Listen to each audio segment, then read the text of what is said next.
In the last year, the Plain Dealer's daily circulation has jumped 92,000 homes, the biggest jump in the country. Only one other paper in the country reaches a higher percentage of readers in its home county. The PD is clearly bigger. But is it any better with its chief competitor dead and gone?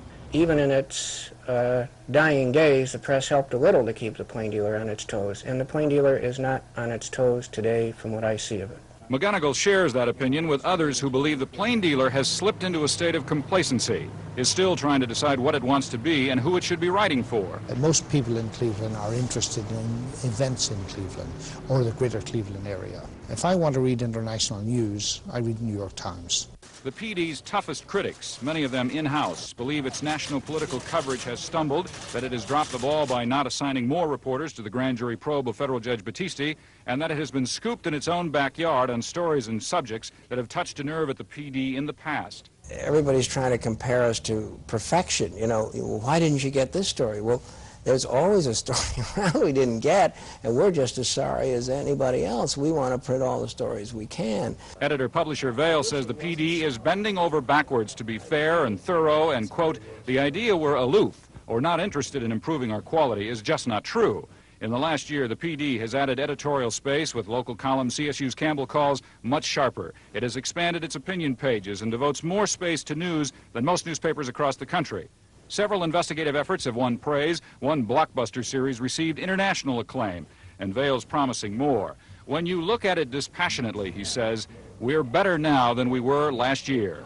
But among his own staffers, there is concern. Those we talked to said they could not be identified. They say there is less sense of urgency with the press gone. The edge is off. Morale remains at low ebb. One said, quote, we're to the point where we're just kind of putting out fires. There is also strong staff resentment that the PD management has not hired any of the ex-press reporters. Guild leaders say it's just arrogance. Vail says his paper is searching the nation for the best. He stopped short of saying what was left at the press isn't good enough. When you figure that so many of the talented ones came over to us in the first place, we would certainly like to look at the nation before we decide on somebody that's local. Bernie Noble was a Cleveland Press photographer for 37 years. It was his life, chasing ambulances, capturing glimpses of our world. He was a successful, talented member of a grand profession. Then the press folded, and Bernie was out of work. I thought to myself, my God, what do I do? I don't have any place to go. Every day you got up, you went to work, you came home. Now what do you do? And that's the way it's been for many of the 900 ex-press staffers. The newspaper business isn't what it used to be. Jobs are scarce. There are jobs out there, but there are so many specific qualifications that a lot of us don't fit into the little module, you know, that's being advertised. Harriet Peters is looking for work, too. She's also organizing the first major reunion since the paper went out of business. She says the response has been tremendous because the press, like many other papers, still considers itself a family. Many of the people that have left the press to get jobs at other newspapers say that there is not the sense of fun, that people are more businesslike, more intense than at the press. I guess one thing you always remember at the press in the early days, it was a freewheeling era. Bob August, 36 years with the press. He's been one of the lucky ones. Now the sports editor for the Lake County News-Herald, he also has a syndicated column. He didn't miss a day of work. But the fact that Cleveland is now a one-newspaper town still bothers him.